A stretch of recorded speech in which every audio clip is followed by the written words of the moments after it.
পানির বিল যাতে কমে ওই কল ছিঁড়ে রেখে ওই কাপড় কাচছেন অথবা কেউ দাড়ি শেভ করছেন অথবা কেউ দাঁত মাজছেন সেটা করবেন না। তার জন্য মগ ব্যবহার করেন, বালতির পানি ব্যবহার করেন, যেন পানির অপচয় না হয়। মনে রাখবেন আপনি যত অপচয় করবেন আপনার তত বেশি বিল বাড়বে। কাজে সেদিকে আপনি যদি বিল কমাতে চান আপনাকে সাশ্রয়ী হতে হবে।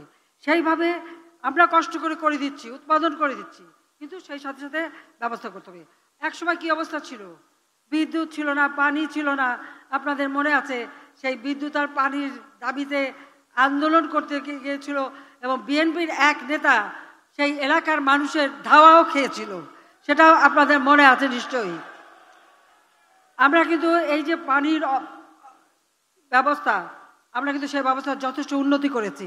এখানে একটি কথা বলবো, সেটা হলো পানির ট্যাঙ্কি যার যার নিজের, এটা অন্তত 6 মাস অন্তর অন্তর আপনাকে পরিষ্কার করতে হবে। আপনি যদি ভালো স্বাস্থ্যকর পানি চান সেই ব্যবস্থাটা অবশ্যই আপনার নিজেরই করতে হবে। পাইপগুলি ঠিক আছে কিনা নিজের দেখতে হবে। তাছাড়া প্রতি বাড়ির এলাকায় নিজের পানির ট্যাঙ্কি তো ঠিক করবেনই, পাশাপাশি আশেপাশেও দেখতে হবে।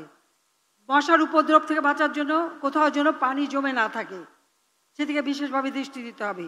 নিজের ঘর বাড়ি এর সেই সাথে সাথে আশেপাশেও যেন কখনো পানি জমে না থাকে, মশার প্রজনন জন্ম যেন ক্ষেত্র যেন তৈরি না হয় সেদিকে বিশেষভাবে দৃষ্টি রেখে পরিষ্কার পরিচ্ছন্ন থাকার ব্যবস্থা করবেন। বিদ্যুতের জন্য হাহাকার ছিল। আমি যখন 96 সালে সরকার গঠন করি মাত্র 1600 মেগাওয়াট, আমরা বাড়িয়েছিলাম 4300 মেগাওয়াটে। বিএনপি 2001-এ আসলো, আবার তা কমে গেল, তখন 3200 মেগাওয়াট। সেই জায়গা থেকে শুরু করে আজকে আমরা বিদ্যুৎ উৎপাদন বাড়িয়েছি, কিন্তু উৎপাদন বাড়ানোর সাথে সাথে মানুষের বিদ্যুৎ ব্যবহারও তো বেড়ে গেছে। এখন তো মানুষ আর লাকড়ি চুলা রাঁধে না, গ্যাস ব্যবহার করে অথবা ইলেকট্রিক রাইস কুকারে রান্না করে।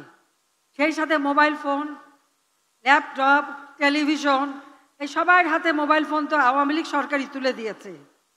বিএনপির আমলে মাত্র একটা ব্যবসা ঢাকা চট্টগ্রাম ছাড়া চলতো না। একটা মোবাইল কিনতে 1,30,000 টাকা লাগতো, ফোন করলে ধরলে 10 টাকা, পড়লে 10 টাকা। আজকে সবার হাতে হাতে মোবাইল ফোন আওয়ামী লীগ সরকার তুলে দিয়েছে। আজকে আধুনিক প্রযুক্তি, ডিজিটাল সিস্টেম সারা বাংলাদেশে আমরা করেছি। ঢাকা শহর ঘরে বসে বিদেশেও কাজ করে পয়সা উপার্জন করা যায়। এই যে বিদ্যুৎ অতিরিক্ত ব্যবহার হচ্ছে, সেখানে আমার অনুরোধ থাকবে বিদ্যুৎ ব্যবহারে সাশ্রয়ী হন। ঘর থেকে বেরোলে সুইচটা অফ করে রাখবেন।